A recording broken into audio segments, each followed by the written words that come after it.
Cool guys, so this is our highest level of conditioning method. So this one is our very highest high intensity method, and what it is our cardiac output method. So what we're doing in this method is teaching the body or training the body to work at its absolute max, cool, which is going to improve your VO2 max, your body's ability to use oxygen at the highest level. So what we're going to do with Tyler on this one is she is going to work anywhere between 30 to 60 seconds at her absolute max. Then she's going to take a full recovery, obviously working on your recovery methods to bring that heart rate down so that you can improve your body's ability to absolutely make those lungs burn, but also use as much oxygen as you possibly can so that you can create a high level of aerobic cardiac outputs and work at a very high intensity for a very long time, but also have a huge reserve so that if you are working at a long endurance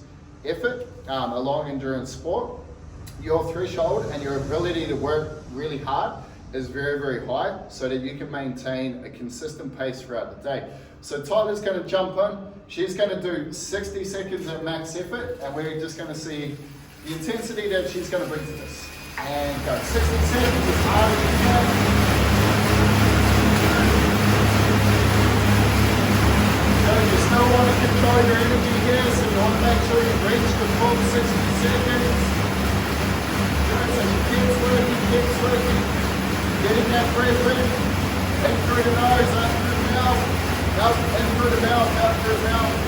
Keeping that intensity as high as you can for the whole entire full. She's working really, really hard.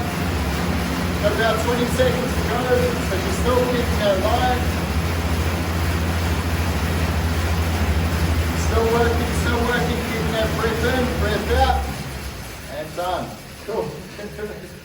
Awesome, cool. So with that method, what we want to do is actually find that line where you can maintain for that whole 60 seconds.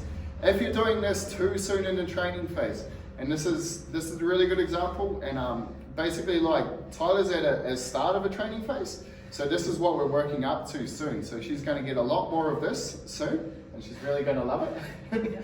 But if you do too much of this too often at the start of your training phase, what's going to happen is you're not going to get the maximum benefit of it. Plus, you're also probably going to run into a little bit of overtraining. So making sure you use this method correctly. When you're doing this, you want to do anywhere between 5 to 10 sets with 3 to 5 minutes rest in between.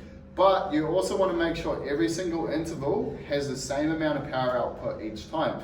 As soon as that power output drops, that's when your session is over with this method. Really great method to improve your VO2 max so that you can perform at a really high intensity. Hold on, mate. Longest minute of my life. That was good.